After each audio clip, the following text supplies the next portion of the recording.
Praise the Lord everyone. మార్చ్లో Lent days start అవుతున్నాయి. చాలామంది కూడా ఫాస్టింగ్ ఉంటారు. మీరు సిద్ధపడట కంటే ముందు దేవుడు నా హృదయంలో ఉంచిన కొన్ని మాటలు మీతో పంచుకోవాలి అని నేను ఇష్టపడుచున్నాను.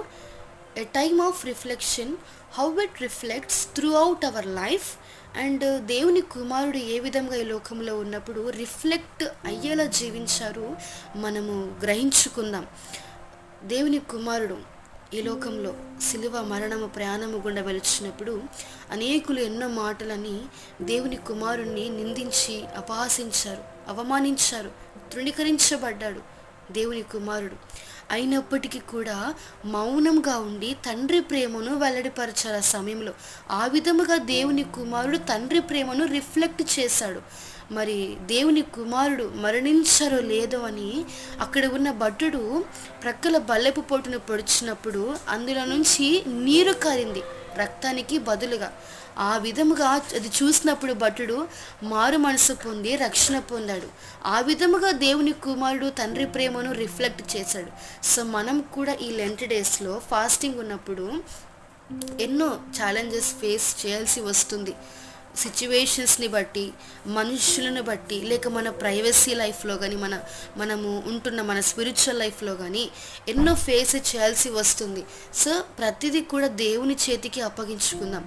ఎస్పెషల్లీ ఏంటంటే మన ఆలోచనలు, మన తలంపులు, మన ప్రవర్తన, మన నడవడిక, మనము చేసే భక్తి ప్రతిదీ కూడా దావీదు భక్తుడు అంటాడు కదా, కీర్తన గ్రంథము 139 అధ్యాయంలో 23-24 వచనములలో, దేవా నన్ను పరిశోధించి నా హృదయమును తెలుసుకొనుము, నన్ను పరిశోధించి నా ఆలోచనలు తెలుసుకొనుము, నీకు ఆయాసకరమైన మార్గము నా యందున్నదేమో చూడుము, నిత్య మార్గమున నన్ను నడిపించుమని.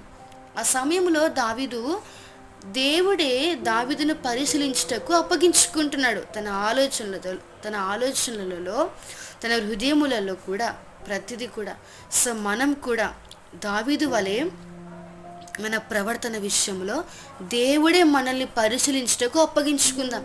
కొన్నిసార్లు మనము మన పాయింట్ ఆఫ్ వ్యూలో మన ప్రవర్తన కొన్ని విషయంలో కరెక్టే ఉండవచ్చునేమో, మనము చేసే వే ఆఫ్ థింకింగ్లో. ఇన్స్పైట్ ఆఫ్ గాడ్ దేవుడు పరిశీలిస్తే మేబీ అది రాంగ్ ఉంటే మనము దేవునికి ఆయాసకరమైన మార్గంలో నడుచుకున్న వారమే కదా, నిత్య మార్గంలో నడిపించబడము. సో మనం కూడా దావీదు వలె దేవుడే మనల్ని పరిశీలించుటకు అప్పగించుకుందాం. అప్పుడు మనము ఆయాసకరమైన మార్గంలో ఉన్నను కూడా దాని నుండి విడిపించబడి నిత్య మార్గంలో నడిపించబడకు మనము కారకులుగా ఉంటాం. So conclusion of this time of reflection ఏంటంటే, at the same time of reflection అనేది లెంట్ డేస్లో మాత్రమే కాదు, it's a continuation process throughout our life until death వరకు కూడా ఈ ప్రాసెస్ జరుగుతూ ఉండాలి. ప్రతి విషయంలో దేవునికి ప్రతి సమయంలో మనము దేవుడే పరిశీలించటకు అప్పగించుకోవాలి దావీదు వలె.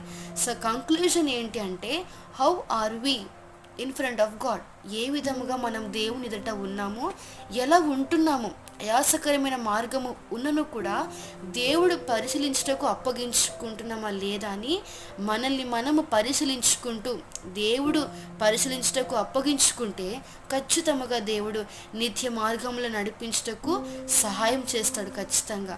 సో మీరు ఈ కొద్ది మాటలు మీ హృదయంలో ఉంచుకొని నడుచుకుంటారని నేను ఇష్టపడుచున్నాను. ఈ కొద్ది మాటలు ముగిస్తూ ఉన్నాను. Thank you.